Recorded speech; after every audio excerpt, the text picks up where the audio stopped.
good afternoon, good evening, wherever you are in the world. My presentation today is around the origins of an approach to data warehousing, which I've called Hook. I'm not going to go into too much detail about the method itself, but rather why it came about. So just do a bit of an intro to myself. I'm based in Australia, Brisbane, originally from the UK. You can probably tell from my accent. Been here for about 15 years now. Over 30 years in the industry, which is a bit alarming to me.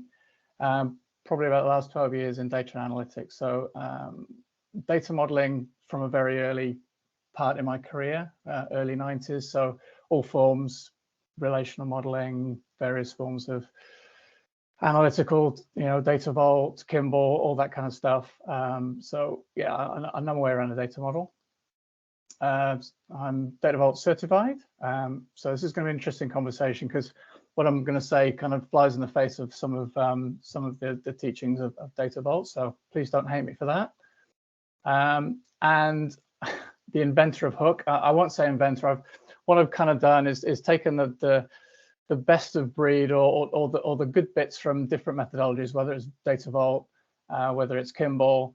You'll see common themes coming through that have been borrowed, shall I say, from those other methodologies. And I'm currently been working on, I guess, Hook for the last year or two, and I'm working with a client now to put that into practice. And it's been an interesting voyage of discovery as to the pitfalls that we come across.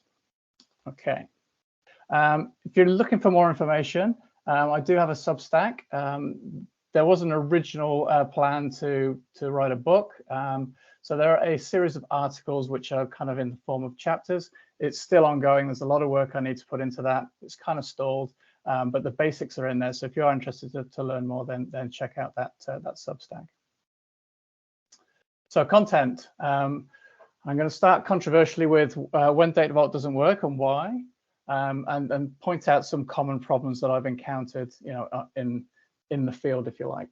And then one simple solution, the Hook approach, which I will go over very, very briefly, just to give you an idea of how that works. And then we'll do a bit of a wrap up. And if we have time, we'll do some questions at the end. So the Data Vault Alliance says, Data Vault's done right every time. It's a bit of a mantra of theirs. But in my experience, and this may seem a bit harsh, data vaults are not done right almost every time. But allow me to qualify that statement, because it is only under certain circumstances. So this is coming from a point of view of an employee of a large consultancy firm. So I work with one of the big four consultancies up until about a year ago. And the approach was normally that they would secure the work, and then they'd throw some resources into it. So they go around and say, right, we've got a Data Vault project. We need some Data Vault people. So that's generally what happens is you get dropped into this project after it's already started, and certain conditions and certain non-negotiables have been put into place, which you have no effect over. So, for example, there's been an agreed hard deadline for some deliverable at the end of the line. So it's normally a reporting capability. We need these reports out. We need these out to the business, and this is the date we need them out. So non-negotiable, has to be done by that time. Contracts have been signed, purchase orders have been signed. Off we go. There is usually no enterprise model, so it's not like we've got something we can base our Data Vault structures on. And generally no appetite to build one. So they usually don't have the skills, and they certainly won't have the skills to maintain a model, even if we do build one. And access to the business, usually quite limited. They won't give you the time to speak to business. They're too busy. Untrained staff, quite often the case that we've put some techies in there, some engineers in there, but they're not trained in Data Vault. And they've probably read a book or some blogs or whatever, and their understanding is, well, it's just hubs, links, and satellites. So there's more to it. We all know that there's more to it than that. So distill this down to three kind of major problems. First of all, immovable milestones. So typically, you've got a hard end to a project. And the expected project plan is it's usually quite simple. It's right, we need to acquire some data. We'll do our data vaulty stuff. We'll build some data marts off the back of that, and then we'll throw that in some reports. So that's the consultancy's view of how that project's going to go. So I arrive in the project and say, well, we need to do a bit of analysis and design around this. So we've got to do some conceptual modeling. We've got to understand the business. Yeah. We've got to then take that conceptual model and integrate it into some form of enterprise model. Now, so we're going to be modeling different bits from different parts of the business. So we need to maintain that enterprise model. Then we can do our logical model. We can inform our data vault logical model off the back of that. And only then can we then start doing our development work. So data acquisition, that's great. That can run in parallel. That's great. But we can't do our physical designs of our data marts and our reports until after. So straight away, we've got to overrun on our hard deadline, which usually has some dollar value associated with it. And the project manager invariably says, no can do, we're not doing that. So that's when I get unpopular and moved on to another project. So second problem is a modeling issue. For example, very simple model here. We've got a model for an optician, say. We've got customer sales, appointments, and products as our kind of main core business concepts. So these are quite easy to identify, and these end up being our hubs. So data vault hubs are our core business concepts, and this is a term we use quite a lot.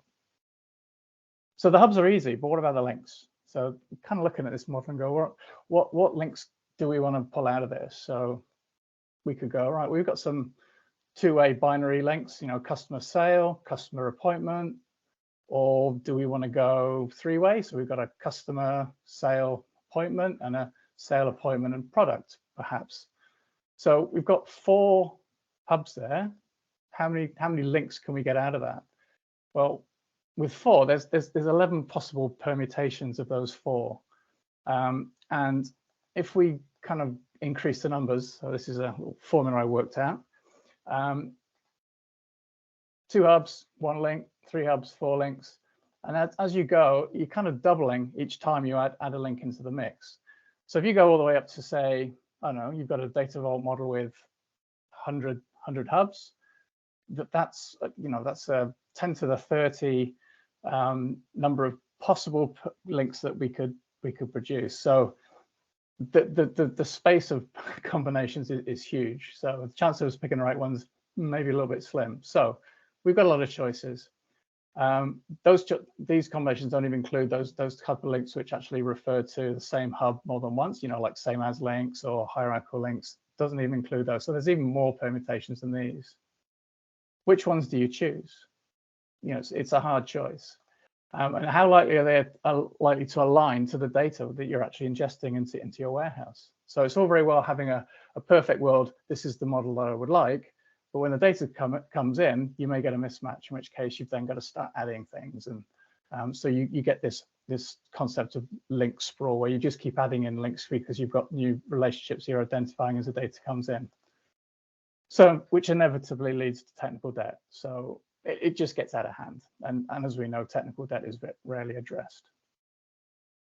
So problem number 3 is kind of an agility thing. So for example, we've got on our optical model, we've got our 4 hubs, but we might come along and say, well, we've got this other model. It's a dental model. So this might be a health fund, something like that.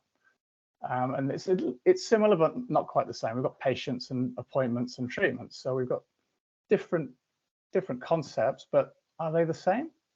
So when we try and consolidate these, we might come up with different terms. So we might go, well, customer, patient, well, they're kind of similar, but the term we want to use is member. Appointment, oh, that's great. They align. That's all good. Sale, well, it's probably a bit too specific to optical. We want something a bit more generic, so we'll call it transaction. And then with product treatment, we maybe call it an item or a line item, depending on what the terminology is within that particular business. So straight away, when you're trying to consolidate these, we've got some decisions to make and things that may change. So we may have developed these 2 models separately, in which case we've got to then deprecate these and then consolidate them. So there's some rework and refactoring that needs to happen, which can be complicated and confusing, and obviously things downstream can break. So what's the solution? So we'll go through each of these problems one at a time. Problem one, the immovable milestone. So what could be a possible solution for that? Well, my thinking was well, what if we didn't tie together the modeling activity to the data acquisition?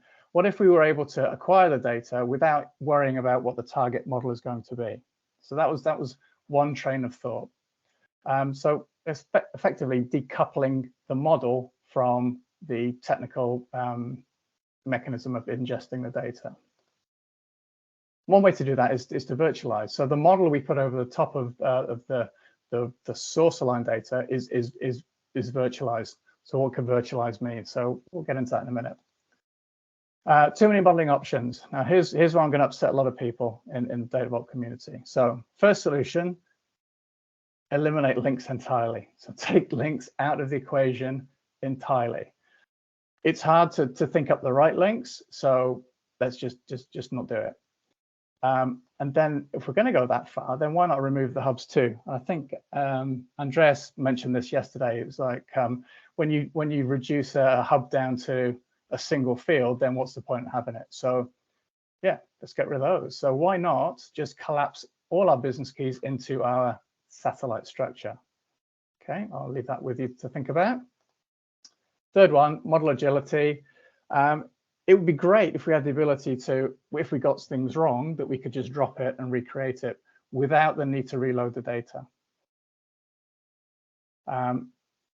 If we also have the option to have multiple versions, so and when we had the optical and dental versions, we could have two views exactly the same over the same source data with different namings. If we could do that, again, without having to reload any data or refactor anything, that would be great. So again, that's kind of leading us towards the idea of doing some form of virtualization. So here's the solution. So say, for example, we go back to this model, and we want to model, we've got some data, say this is representative of the source system. So we want to model this source, this particular table, which is a sale item. So and it looks something like this. So say these are the fields that come through. When we've ingested it, we may add a few audit columns as well. You know, when we loaded it, which source system it came from, usual kind of vaulty stuff that we would normally do. So what we can do is we can build a view over the top of that. It's just a view, and we copy these fields through into that view one for one. We don't need to change anything. We keep it exactly as it is. What we then do is we can project out the business keys that we find within that source and align them to our business concept. So these are what I will call the hook keys, and they're simply projections of the business keys: appointment, product code, sale number.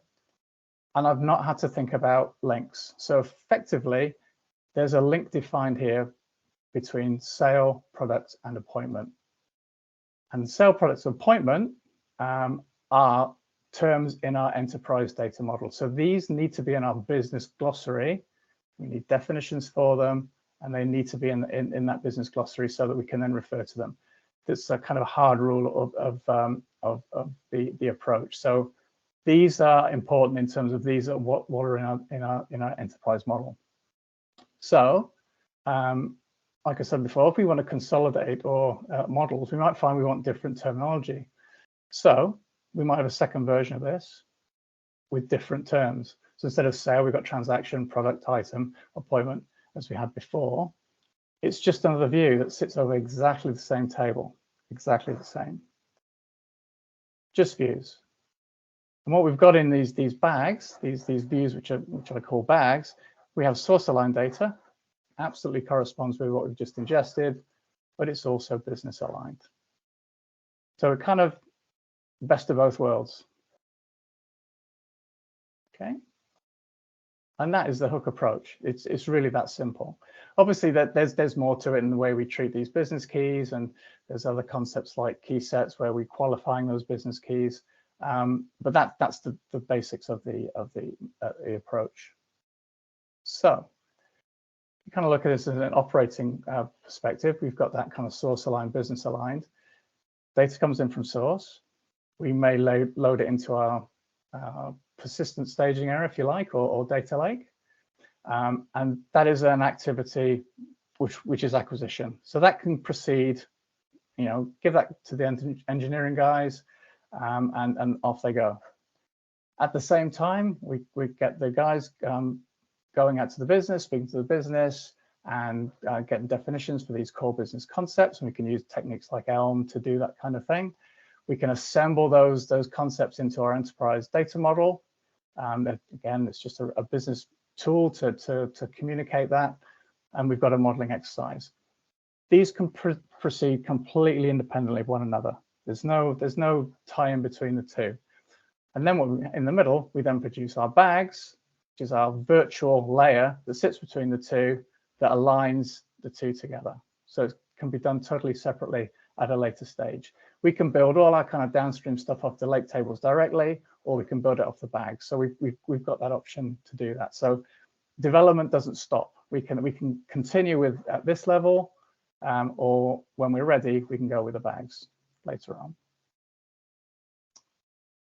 So that's largely it. Kind of in summary, this kind of came about because we're not always in a position, and I say this is from my experience, and it didn't happen just once. It's probably happened half a dozen times during my time with the consultancy, and it was the same pattern over and over again. So although we wanted to do things right, we were never afforded the ability to do that. Yep. As I said before, we need to allow for the development of ingestion pipelines and modeling to proceed completely independently of one another. So there's no kind of dependency from one to the other. So we're not slowing each other down. So modeling can proceed, ingestion activities can proceed, and at some point in the future, we tie the two together. As I said there, apply the model after the data has been ingested. When we're modeling, we don't worry so much about the relationships. It's really the core business concepts. Now, I think Remco is going to be talking about relationships tomorrow in an Elm presentation. From a Hook perspective, we don't care so much about that. As I say, the relationships are in the data itself. So we don't need to bend the model to a specific predefined structure. We just take the data as it is. The relationship between CBCs is implied, as I said, just with the data, so they don't have to be explicitly modeled. And even if you did try to do that, it doesn't really matter, because the enterprise model is always a perfect view of the world, which is never reality, and that's okay. We can always have an aspirational target of what we'd like it to be, but the reality is usually something very, very different. So when might you consider using Hook? Generally for small to medium-sized organizations. The company I'm working for now is a government-owned organization, a water company, and their IT capability is quite small. So we don't have a lot of money to play around. So we're looking for a kind of a lightweight approach. Budget is limited, as I said. You don't have an enterprise data model. We don't. We are building one as part of the process now. But it's kind of going hand in hand. Modeling maturity is low. Now we're a project team, so when we finish, we've got to hand this over to somebody. We know that there's not going to be a great deal of modeling expertise within the organization. So we want to try and I hate to say it, we have to try and dumb things down a little bit. Technical architecture has already been agreed and activities commenced. So when I arrived on this particular project, all that stuff was done. So it was already agreed what the technology stack was, how we were going to ingest things, all that kind of stuff has already been done. Now, architecture is obviously one of the pillars of Data Vault. That's not been considered. So you have to take what you've got. If it's SQL compliant, then we can go with Hook, as I've said there. So we're not constrained as long as we've got a SQL engine that can sit over the top of the data. We're good to go with Hook. It's just views. And you might consider it if Data Vault hasn't worked for you in the past. And as I said, it's happened too many times to be coincidence. Yeah, if you struggled and you want something a little bit simpler, lightweight, then you might want to consider Hook. Proof of the pudding. So again, going back to what we've done. So I'm working at a company called Sunwater, a water company in Queensland. And we're embedding it into our data warehouse. Although most of the guys in the team don't realize it. So it's that lightweight that people don't really realize that we're doing something a little bit different. When I started there, they were very adamant that they didn't want to use Data Vault because some of the guys had worked on projects where they had got burned. So we decided not to do that. Again, the architecture is already built, Databricks, Power BI, they're using things like Purview for metadata. So we've got a few things to think about how we're going to integrate all this stuff together. Ingestion patterns already established, so they've got their standards set up on how that data comes in, what that data looks like in the lake. And we have found some challenges, which means that I've had to kind of tweak the approach a little bit. So what do we do with the metadata? Like I mentioned, we have Purview there. So is that a place where we want to store the metadata for this? We don't have an automation tool. Again, we've managed without one, but ideally we want one. And we don't have the option to go and buy one off the shelf because nobody supports Hook yet. So we're probably going to have to build something ourselves. Sources that don't contain business keys. I don't know if you're familiar with a system called PyHistorian, but it's a kind of system which is very disaggregated. So you've got a lot of key value pairs in there. So you've got to kind of piece data together before you can find the business keys and the entities within that data. So what do we do about those kind of sources? So I've had to take a slightly different approach by defining different types of hooks. I call them weak hooks. And we're also looking to integrate our data modeling capability into the platform. So can we, as part of the platform, have a data modeling tool? We've got a few. We've got a short list. I've been asked to draw up a short list where we can actually build a data model, extract that metadata, and generate these bag structures automatically without having to hand code any of this stuff, which we're doing currently. And interestingly, what's the impact on our dimensional modeling? So what we're finding is that those business keys or those hook keys, we get those and they flow all the way through into our dimensional models. We're using those as our join keys in our facts and dimensions, which actually works quite well. And we didn't have that. Oh, okay. Oh, perfect. Look at that.